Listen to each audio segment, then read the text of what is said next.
Oh, this rain, y'all. Here in the Pacific Northwest, we appreciate our rain. Don't get me wrong, it is lush and beautiful everywhere you look.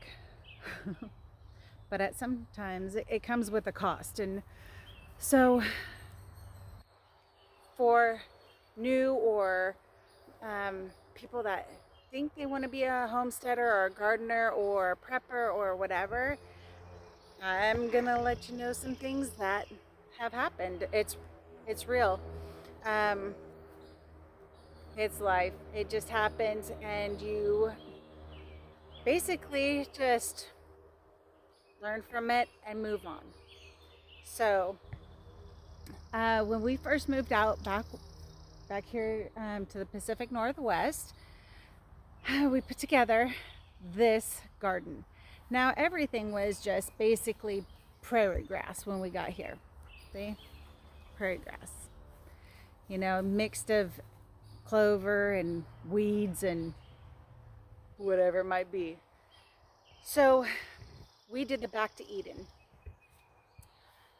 which is basically making your layers, sticks, cardboard, you know, taking all those boxes that you get from like the Costco and the Amazons and all that kind of stuff, and then instead of just putting it into your recycle, you put it into your garden and let it all break down, and it helps with weeds and whatnot.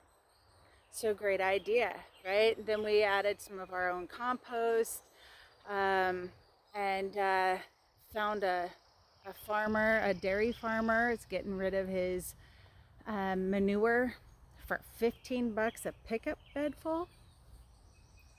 You try to go to the local market and it's raining again. Seriously.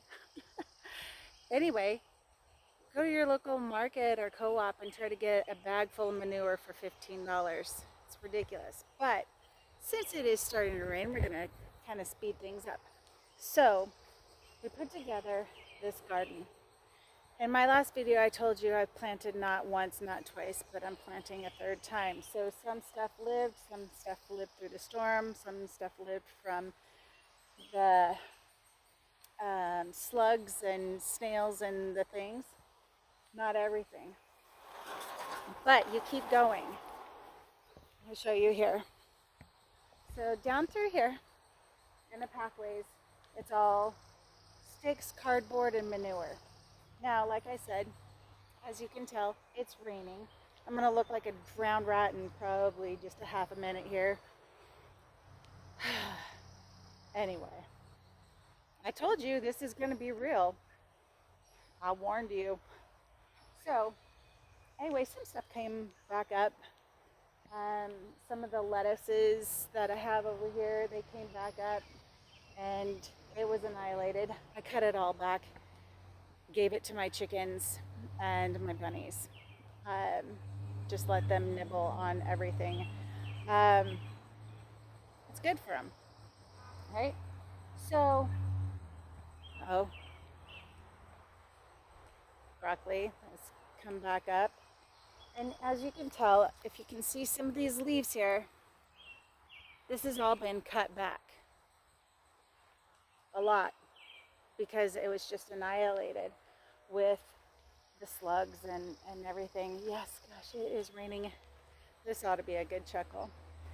But even though I put in all this work and laid out carpet, a cardboard again this year, put more manure on it, you can see I still have weeds. I have things that pop up. Is it 100% guarantee you're not going to get any weeds or pests or anything? People, no, no, because it might rain or something is going to happen. And does it work really great? Yeah, it doesn't look like that. That's what it did look like. It does work. So, yeah, I have some grass growing up. I have weeds. I have blackberries that are trying to shoot up in my garden. It's not perfect, but I'm going to keep going. Is it as bad as it could be? No. No, no, no, no, no, no, no. It's not near as bad as it could be. Um, so I'm blessed that way. And seriously, here's another thing that I've gotten this year in my garden. I don't know if you can see that. It's a great big hole from a gopher or mole or rat, prairie rat, whatever they call them. I've had so many people like, oh, that's called a. Really? Did you see it? Because if you saw it, why didn't you kill it? Look, I'm starting to look like a drowned rat. You're welcome. So, anyway, I'm planning on living off of some of this food. Yes, I still go to the market, but as you can see, with the rain and everything, out of my second planting, these right here are the last of my red peppers. Yeah, so 6 plants of them are gone, and well, one, one's living.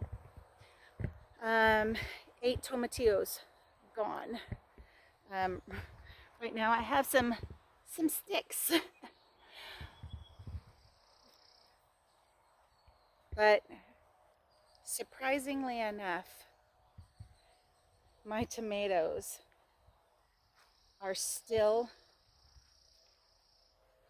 trying to live. I am appreciative of that. Tomatoes are a big thing with homesteading, along with a lot of your greens and stuff. So, with your big leafy greens, you can take those leaves. Most of them are edible, like your cabbages. I have some red cabbage here, right? So the cabbage will go right here. You can see, get off there. No, go find a new, bugs. Anyway, you can take these leaves and you can make yourself like chopped spinach type thing, or you can do what I do. If you have some people in your family or that live with you that don't like a whole lot of vegetables, but they need the nutrition from it, you can take those and you can chop them up and put them in your dehydrator. After you get them all dehydrated and all crispy and whatnots, you can take those and put them in your blender and make your own, well, we call it soup boost here. I put them in my sauces, my soups. Oh gosh, what up? Like I did my spaghetti sauce, my chili, definitely all my soups. Just looks like more seasoning. It doesn't give a big taste of cabbage or anything like that. I do it with my Brussels sprout and my broccoli leaves, unless the snails and slugs have annihilated them. But I take all of those and I make my soup boost. So I know my family, my friends, are getting some extra nutrition, you know.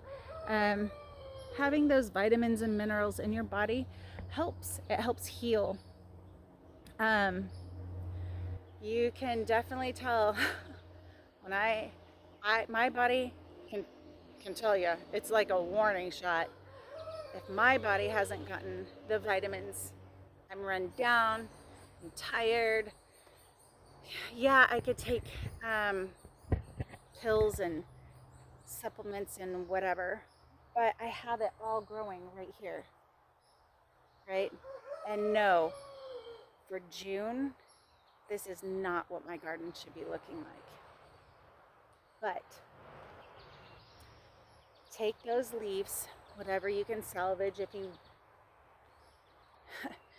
if you just get annihilated by pests or whatever, and take the leaves and make something good for your family. They're not all compost. Yes, you can give them to your animals and whatnot, but you can also save them for yourself. It's very healthy for you. And it's a great way to sneak it in, you know? But, yeah, this is where my watermelon, cantaloupe, and honeydew grow. Ryan's really bummed about that. But I have some seeds started. And luckily those are finally taking off in my little mini, it's a really mini greenhouse. Very mini. Of course, because I don't have like 10 acres or whatever to grow food on. So I'm blessed that I get, 10, 12 tomato plants and, 10, 12 cabbage. I have a 50 by 50 garden, and when it is in full bloom, there is barely walking space. So back to Eden. It is a great way to save money, reduce your weed count. I can't say enough about it. Now, is it a sure 100% thing? No.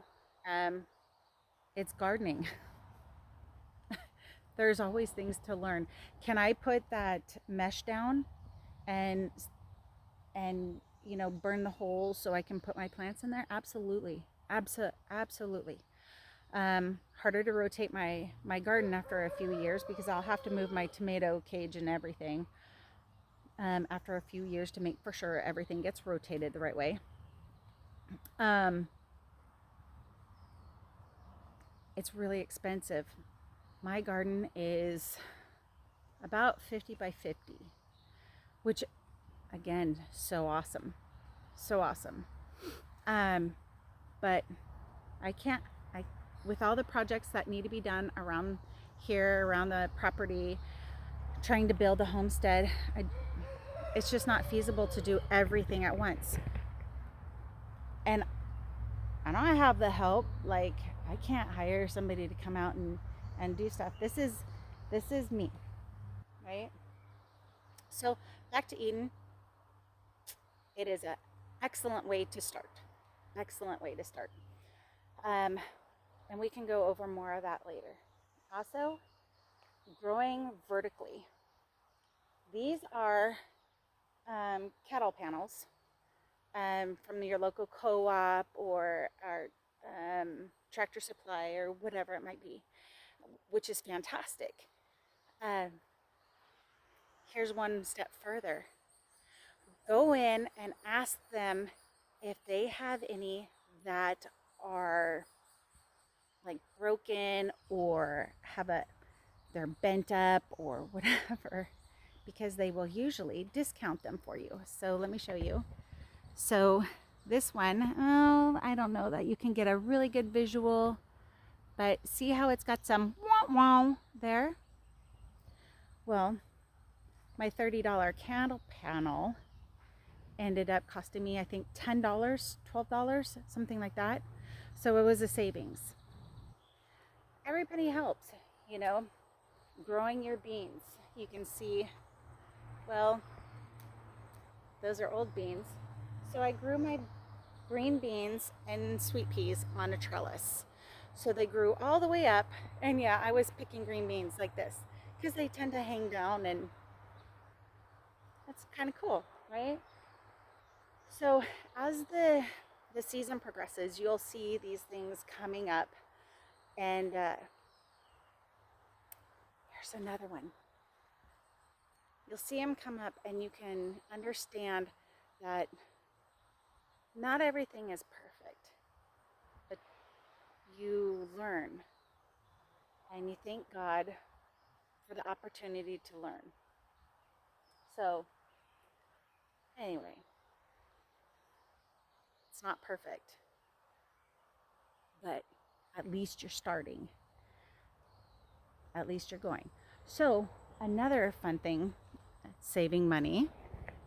I'm watching my dog. He's going after probably a snake or something. Is some of your stakes that you have.